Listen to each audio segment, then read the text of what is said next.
Messi വിവാദം ഇങ്ങനെ കത്തിപ്പടരുകയാണ്. ഇന്ന് മന്ത്രിസഭാ യോഗം ചേരുന്നുണ്ട് ഈ വിഷയത്തിൽ.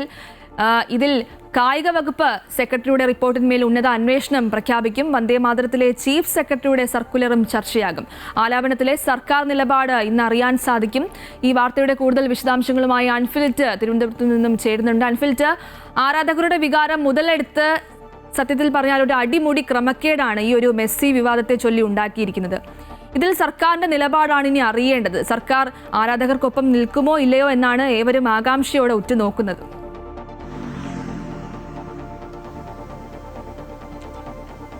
ഗോപിക, ഇന്നത്തെ മന്ത്രിസഭാ യോഗം പതിവ് മന്ത്രിസഭാ യോഗം തന്നെയാണ്.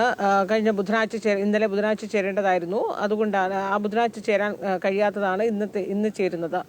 ഈ മന്ത്രിസഭാ യോഗത്തിൽ പതിവ് മന്ത്രിസഭാ യോഗമാണെങ്കിലും ഏറ്റവും പ്രധാനമാകുന്നത് ലയണൽ മെസ്സിയെ കേരളത്തിൽ കൊണ്ടുവരുമെന്ന് പറഞ്ഞ് പറ്റിച്ച് കോടികളുടെ ക്രമക്കേട് നടന്നു. അന്നത്തെ കായിക മന്ത്രി അതിന് വഴിവിട്ട എല്ലാ സഹായവും നൽകിക്കൊടുത്തു. കായിക മന്ത്രിയും സ്പോൺസറും തമ്മിലുള്ള ഒരു ഇടപാടായിരുന്നു നടന്നത് എന്ന രീതിയിലുള്ള വിവാദം 2 ദിവസമായി സംസ്ഥാന രാഷ്ട്രീയത്തിൽ വലിയ രീതിയിലാണ് ആളിപ്പടരുന്നത്. കോടികളുടെ ക്രമക്കേട് നടന്നുവെന്നാണ് ഇന്നത്തെ കായിക വകുപ്പ് സ്പെഷ്യൽ സെക്രട്ടറി നൽകിയ അന്വേഷണ റിപ്പോർട്ടിൽ പറയുന്നത്. ഈ റിപ്പോർട്ട് സർക്കാരിന് മുന്നിലുണ്ട്. മുഖ്യമന്ത്രിക്ക് മുന്നിലെത്തിയ റിപ്പോർട്ട് വലിയ രീതിയിൽ 2 ദിവസം ചർച്ച ചെയ്യുകയും അത്രയേറെ കോളിളക്കം ഉണ്ടാക്കുകയും ചെയ്തിരുന്നു. അന്നത്തെ കായിക മന്ത്രിയായിരുന്ന വി അബ്ദുറഹ്മാൻ അതിനെ പൂർണ്ണമായും തള്ളുകയും അത്തരത്തിൽ 5 ചില്ലി കാശ് പോലും ഖജനാവിന് നഷ്ടമായിട്ടില്ല, യാതൊരു വിധത്തിലുള്ള ക്രമക്കേട് നടന്നിട്ടില്ല എന്ന് അന്ന് മുഖ്യമന്ത്രിയായിരുന്ന പിണറായി വിജയൻ ആവർത്തിച്ച് പറയുന്നു. CPM സംസ്ഥാന സെക്രട്ടറി ആവർത്തിച്ച് പറയുന്നു.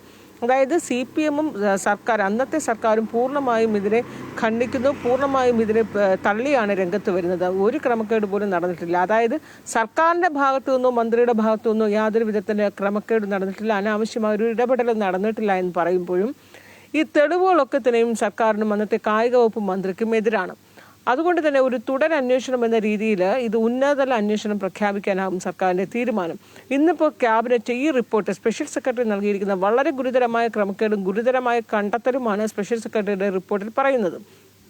സ്പെഷ്യൽ സെക്രട്ടറി തന്നെ ഇതിനകത്ത് ദേശീയ അന്വേഷണ ഏജൻസിക്ക് ഇത് ഏൽപ്പിക്കണമെന്ന് ശുപാർശ കൂടി ചെയ്യുന്നുണ്ട്. കാരണം സാമ്പത്തിക 126 കോടി രൂപ അർജന്റീന ഫുട്ബോൾ ഫെഡറേഷന് സ്പോൺസർ നൽകിയെന്ന് പറയുമ്പോൾ ഇത് ഏത് രീതിയിൽ എങ്ങനെയാണ് നൽകിയത്? വിദേശ നാണയ വിനിമയ ചട്ടം ലംഘിച്ചിട്ടുണ്ട് എന്ന് പറയുന്നു.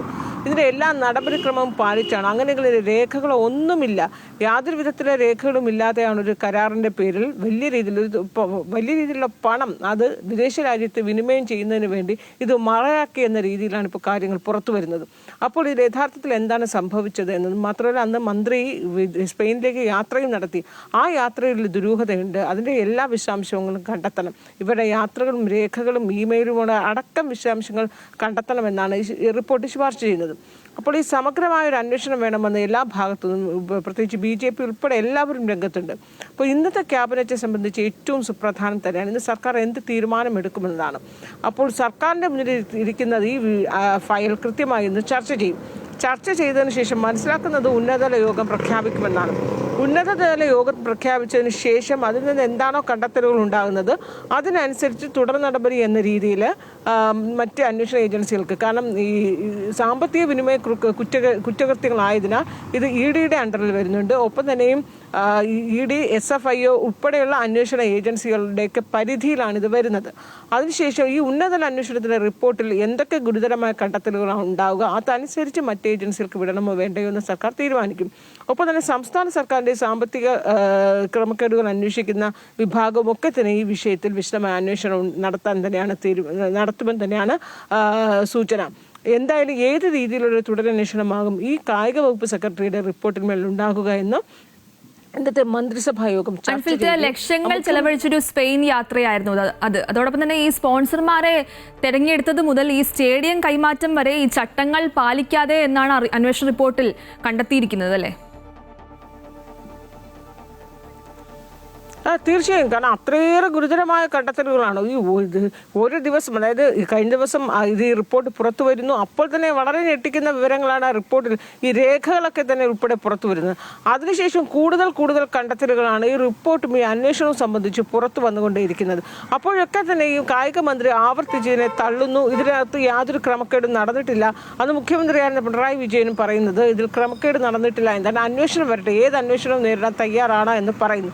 പക്ഷേ അപ്പോഴും ഇതിനകത്ത് സ്ഥിരീകരിക്കാൻ പറ്റുന്ന അല്ലെങ്കിൽ ഔദ്യോഗികമായ റെക്കോർഡുകളോ രേഖകളോ ഒന്നും തന്നെ ഇവർക്ക് ഇതുവരെ പ്രൊഡ്യൂസ് ചെയ്യാൻ കഴിഞ്ഞിട്ടില്ല എന്നതാണ്. ഈ സ്പോൺസറിന് എല്ലാവിധമായ സർക്കാർ സംവിധാനങ്ങളും വഴിവിട്ട രീതിയിൽ നൽകി എല്ലാ രീതിയിലും ഈ സംവിധാനങ്ങളെ സ്പോൺസർ ദുരുപയോഗം ചെയ്യുന്ന രീതിയിൽ കായിക മന്ത്രി കൂട്ടുനിന്നു എന്നാണ്. അപ്പോൾ ഇതിനകത്ത് പ്രതിസ്ഥാനത്ത് നിൽക്കുന്നതും പ്രതിക്കൂട്ടിലാകുന്നതും കായിക മന്ത്രി തന്നെയാണ്. ഈ അന്ന് കായിക മന്ത്രിയുടെ ആ യാത്ര, സ്പെയിനിൽ യാത്ര നടത്തുമ്പോൾ അദ്ദേഹത്തോടൊപ്പം ആരൊക്കെ ഉണ്ടായിരുന്നു, എന്തിനായിരുന്നു ഈ യാത്ര, അവിടെ ആരെയാണ് അദ്ദേഹം കണ്ടത്, അതിനുശേഷം അവിടെ എന്ത് ചർച്ചയാണ് നടന്നത്, ഇതൊക്കെ തന്നെ ദുരൂഹമാണ്.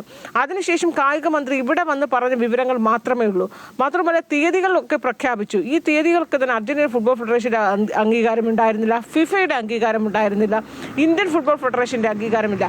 അപ്പോൾ ഔദ്യോഗികമായ ഫെഡറേഷനുകളുടെ ഒന്നും തന്നെ അനുമതിയോ അംഗീകാരമോ ഇല്ലാതെയാണ് മെസ്സി കേരളത്തിൽ വരുമെന്ന് പറഞ്ഞ് കബളിപ്പിച്ച് അതിൻ്റെ പേരിൽ തന്നെ രേഖകൾ ഉണ്ടാക്കി ഇവിടെ നിന്ന് സ്പോൺസർ കോടികൾ വിദേശത്ത് കൈമാറ്റം ചെയ്തു. അപ്പോൾ വിദേശത്തേക്ക് പണം കൈമാറ്റം ചെയ്യുന്നതിന് വേണ്ടിയുള്ള ഒരു മറ മാത്രമായിരുന്നു മെസ്സിയുടെ കേരളത്തിലെ വരവ് എന്ന രീതിയിൽ തെറ്റിദ്ധരിപ്പിച്ചത്. അപ്പോൾ ഇതിനൊക്കെ കായിക മന്ത്രി കൂട്ടുനിന്നത് എന്താണ് കായിക മന്ത്രി സ്പോൺസർ തമ്മിലുള്ള ബന്ധം? കലൂർ സ്റ്റേഡിയം തന്നെയും ഈ സ്പോൺസർക്ക് വിട്ടു നൽകിയത് പോലും അത്രയേറെ ക്രമക്കേടുകൾ അവിടെ നടന്നിരിക്കുന്നു. ഇതെല്ലാം തന്നെ ഇതിൻ്റെ ഓരോ ഭാഗവും വളരെ കൃത്യമായി സൂക്ഷ്മതയോടെ പരിശോധിക്കണം, വിശദമായ അന്വേഷണം വേണമെന്നാണ് ഇപ്പോൾ ഈ കായിക വകുപ്പ് സ്പെഷ്യൽ സെക്രട്ടറി നൽകിയിരിക്കുന്ന റിപ്പോർട്ട്. അതുകൊണ്ട് തന്നെ അതിന്റെ ഗൗരവം അത്രയേറെ ഉൾക്കൊള്ളും തന്നെയാകും സർക്കാർ ഇതിനകത്തൊരു തുടർ നടപടിക്ക് തീരുമാനമെടുക്കുക. ഉന്നതതല അന്വേഷണത്തിനപ്പുറം മറ്റേതെങ്കിലും രീതിയിലൊരു തുടർ നീക്കം സർക്കാരിന്റെ ഭാഗത്തുനിന്ന് ഉണ്ടാകുമോ എന്നാണ് ഇന്ന് അറിയേണ്ടത്. എന്തായാലും ഇതിനൊക്കെ തന്നെയുള്ള എല്ലാ കാര്യങ്ങൾക്കും എന്താണ് ഇനി സർക്കാരിന് മുന്നോട്ട് പോകുന്നത് എന്ന് ഇന്ന് മുഖ്യമന്ത്രിയുടെ വാർത്താ സമ്മേളനം നടക്കുമ്പോൾ അറിയാനാകും.